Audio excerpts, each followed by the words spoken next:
Question pour Kamendri. Que pensez-vous de cette initiative?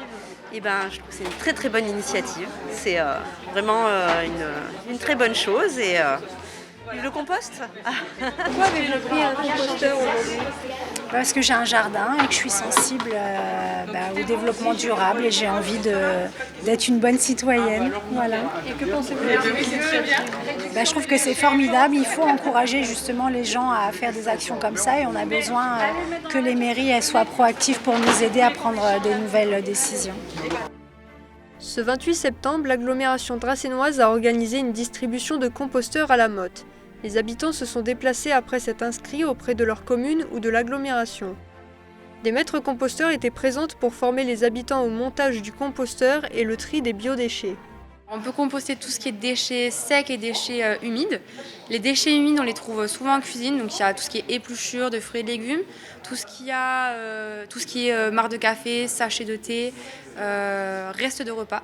Et les déchets secs, c'est plutôt tout ce qui est coton démaquillant, rouleau de papier toilette, rouleau de sopalin, et l'herbe qui a séché au jardin, ainsi que les feuilles d'arbres. La maire de la Motte était présente pour encourager les habitants à recycler leurs biodéchets et ainsi préserver l'environnement. Alors ce matin, il y avait une présentation en réunion publique par les services de l'agglomération, de la DPVA, du système de compostage. Donc on a proposé une réunion publique pour bien expliquer comment on allait pouvoir utiliser le composteur. Et les gens qui se sont préinscrits se voient remettre aujourd'hui, en contrepartie de 10 €, un composteur et puis un petit bac à déchets pour mettre à l'intérieur de la maison. Donc c'est un bel enjeu pour la Dracénie de mieux expliquer le compostage parce que les gens l'utilisent déjà depuis des années, puisqu'on est en ruralité, on a l'habitude, mais pas forcément de manière tout à fait efficace. Et donc là, c'était perfectible. On a une vraie explication très pédagogique sur comment utiliser ces composteurs. Cette initiative se déroulera dans les 23 communes dracénoises. Sophie Dufour, en charge de la gestion et de la valorisation des déchets, nous explique cette alternative écologique en 3 axes. Au niveau national, il faut comprendre que donc, vous avez des contraintes effectivement réglementaires. Les biodéchets, il y aura une obligation pour les communes, mais chaque collectivité peut présenter le projet qu'elle souhaite. Et nous, on a souhaité le présenter avant qu'il y ait une obligation.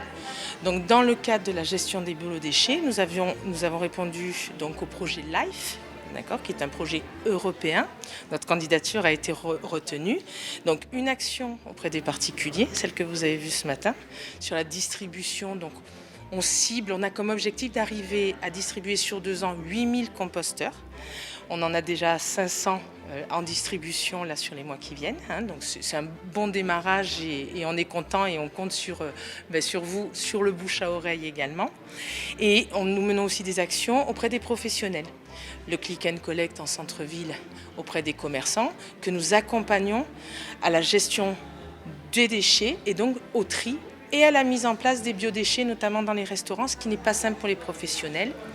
Et le 3e axe, c'est donc dans les zones d'activité économique, où nous avons également développé le biodéchet auprès de gros producteurs. Alors ça peut être des restaurateurs, des traiteurs, mais ça peut être nos EHPAD, ça peut être nos cantines scolaires, etc. Voilà.